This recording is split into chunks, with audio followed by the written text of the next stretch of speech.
Bom dia a todos. É uma honra muito grande estar aqui hoje.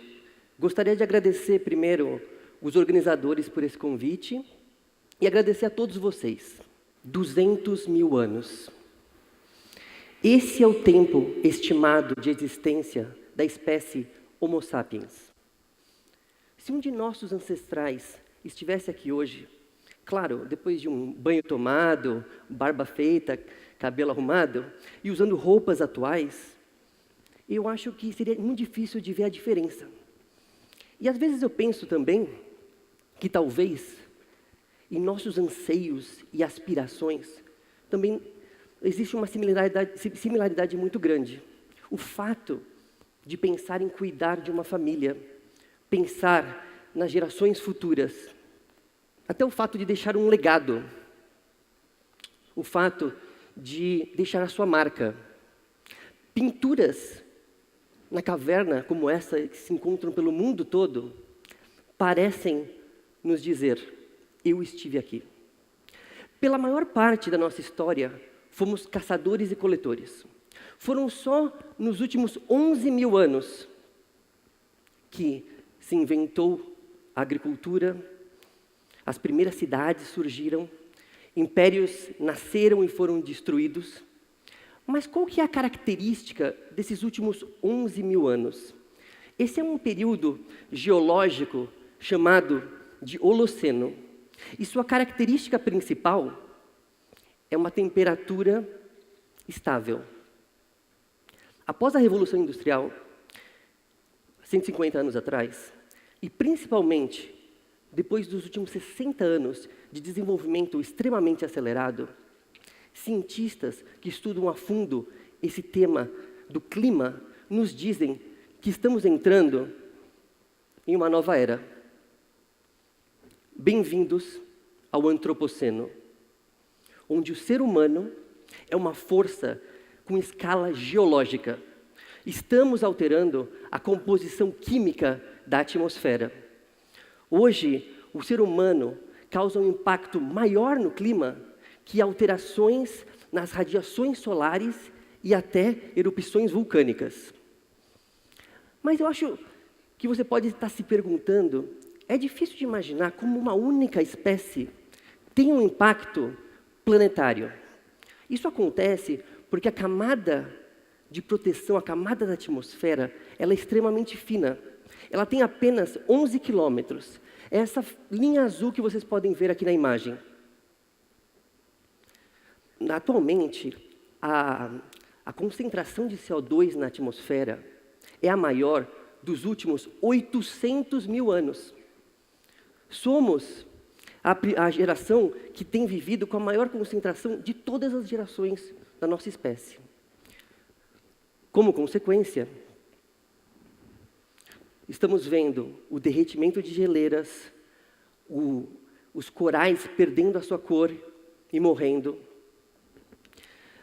O ano passado, 2017, foi o segundo ano mais quente já registrado na história e o primeiro sem o fenômeno El Niño. Os impactos na fauna são devastadores. Essa imagem é realmente chocante. Ela foi publicada em dezembro do ano passado pela National Geographic. Então podemos ver um urso polar totalmente malnutrido e numa paisagem sem gelo.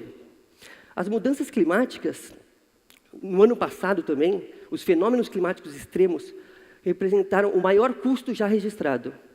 E em número de pessoas, mais de 41 milhões de pessoas foram afetadas. Isso é uma população igual à do estado de São Paulo. Imagine, muitas delas perdendo as suas casas, e a maioria no sul e leste da Ásia. As mudanças climáticas também têm um impacto em conflitos territoriais. Um estudo das últimas 3 décadas apontou que 23% de conflitos étnicos aconteceram depois de secas prolongadas ou ondas de calor extremo. Em 1992, no Rio de Janeiro, em uma reunião das Nações Unidas, foi acordado a Convenção Quadro das Nações Unidas sobre mudança climática. E também foi instituído o seu secretariado, que hoje é o órgão da ONU responsável por esse tema e onde eu trabalho.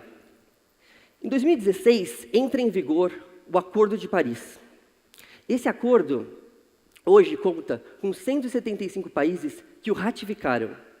Ratificar significa transformar esse acordo internacional em leis nacionais daquele país. Esse acordo tem como seu objetivo maior encontrar um balanço em todas as emissões humanas e as áreas de absorção, até a metade do século. Esse vai ser um ano muito importante para esse acordo. É o ano que os países vão acordar no seu chamado manual operacional. São os detalhes e procedimentos operacionais desse acordo, que é como ele vai ser implementado ao longo do tempo. Por conta dessa importância, se criou um mecanismo chamado Diálogos de Talanoa. Talanoa é uma expressão que vem da pequena ilha de Fiji, no Pacífico, e significa storytelling. Mais especificamente, Talanoa é o sentimento, é a ideia de compartilhar histórias para a resolução de conflitos. Então, através desse mecanismo, mais de 100 diálogos de Talanoa aconteceram pelo mundo todo, e será um mecanismo que cidades, empresas e até indivíduos podem contribuir com essa discussão das políticas internacionais para mudanças climáticas. Dentro desse espírito Talanoa, eu quero compartilhar com vocês a minha história. Eu devia ter uns 15 anos de idade. Estava no porão da casa do meu avô. Eu encontrei uma caixa cheia dessas fitas VHS.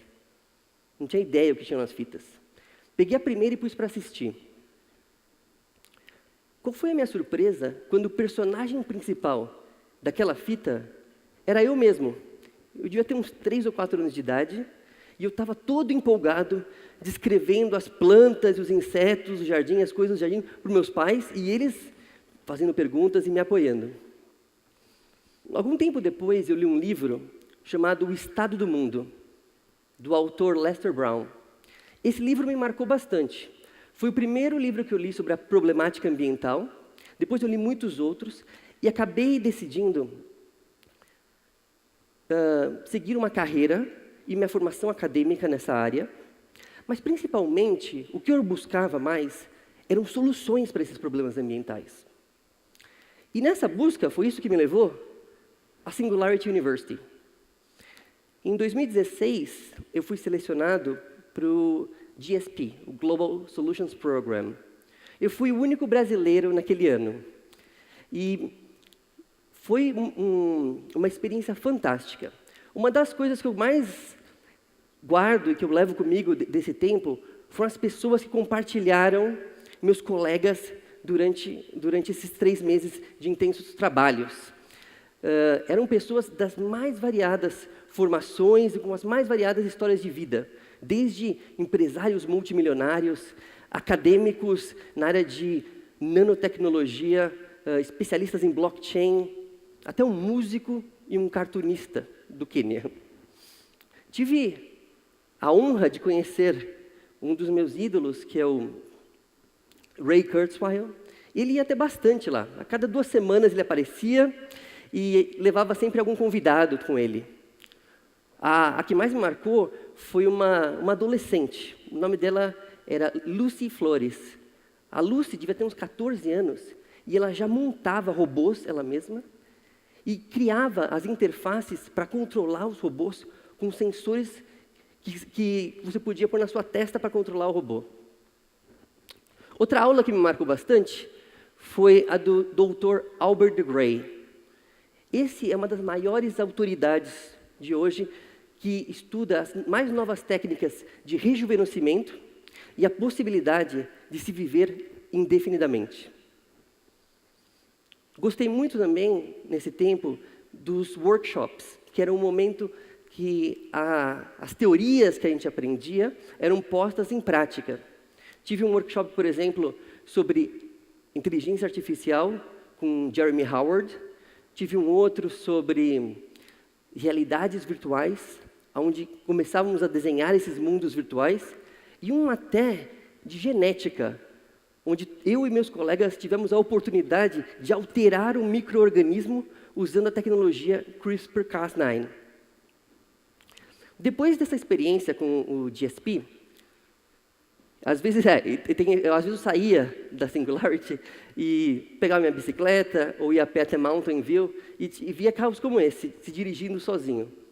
E eu sempre pensava, o futuro chegou. E nessa experiência também, logo depois do GSP, eu tive a oportunidade de fundar uma startup chamada Ribbon. A ideia do Ribbon era desenvolver a transmissão de energia elétrica sem fio em longas distâncias. O nome Ribbon vem do conceito de Reflected Beam of Energy. E vimos que seria necessário, para uma transmissão intercontinental, uma estrutura no espaço que refletiria essa energia. Esse projeto continua, mas hoje ele foi incorporado pela Nopo Nanotechnologies, que fica em Bangalore, na Índia. Voltando para o meu trabalho na ONU, eu já me envolvi em vários projetos e programas, tanto com o setor privado quanto com governos. Um que me marcou bastante foi ajudar a elaboração de planos climáticos nacionais de ilhas do Caribe. Outro tema que eu tenho trabalhado bastante recentemente lá na ONU é o tema da tecnologia blockchain e como aplicar a tecnologia blockchain de uma maneira positiva em projetos que podem ter um impacto positivo para as mudanças climáticas. Tecnologia blockchain, basicamente, é um banco de dados descentralizado que permitiu as transações de criptomoedas como o Bitcoin. Inicialmente, ele só foi usado nessas criptomoedas, mas mais e mais recentemente, pessoas estão buscando aplicações alternativas para essa tecnologia. Um exemplo foi, semana passada, eu estava em Berlim, em um congresso também, discutindo o tema da aplicação de blockchain para o setor energético. Imaginem você ter um painel solar no teto da sua casa e ter a possibilidade de compartilhar ou comercializar essa energia diretamente com o seu vizinho, com uma participação mínima de intermediários. E foi vendo o potencial dessa tecnologia em ter impactos positivos que o Secretariado de Mudanças Climáticas da ONU facilitou a criação da chamada Climate Chain Coalition, que é uma coalizão de empresas, startups, institutos de pesquisa, buscando sinergias e trabalhando nessa área de aplicação da tecnologia blockchain para finalidades que tenham um impacto positivo. E também de como reduzir o impacto das aplicações atuais. Vivemos hoje num momento de encruzilhada. E talvez uma das perguntas mais relevantes a se fazer nesse século é como evitar os piores impactos das mudanças climáticas. E a resposta é essa. Será necessário um declínio exponencial das emissões de CO2.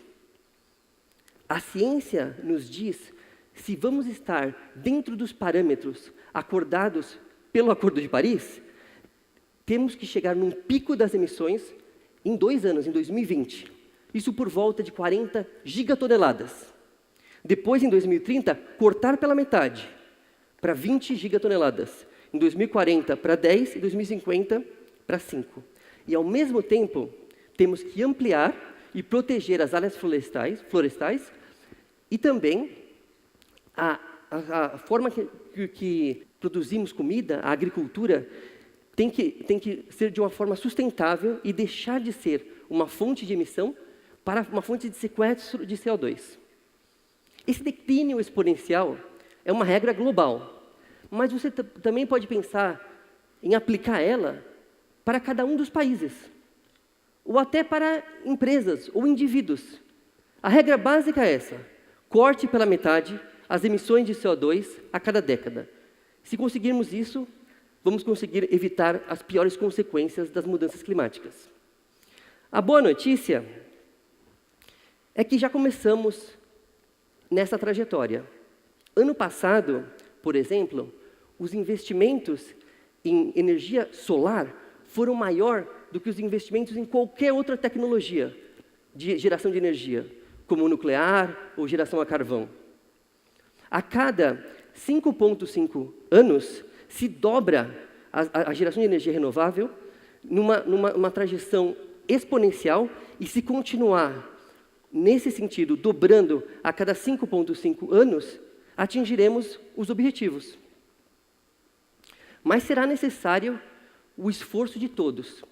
Então, isso é um convite para vocês, inovadores. Será necessário também políticas e incentivos para essa inovação e essa transição para uma economia de baixo carbono. Será necessário também a atividade de comunicadores. Teremos que espalhar mais essa mensagem. Agora, para finalizar, eu quero acabar essa fala agradecendo a minha esposa. Em 3 meses, ela vai tornar tangível para mim esse conceito de gerações futuras. E deixo vocês com uma última reflexão. Qual é o legado que vocês planejam deixar para gerações futuras? Muito obrigado.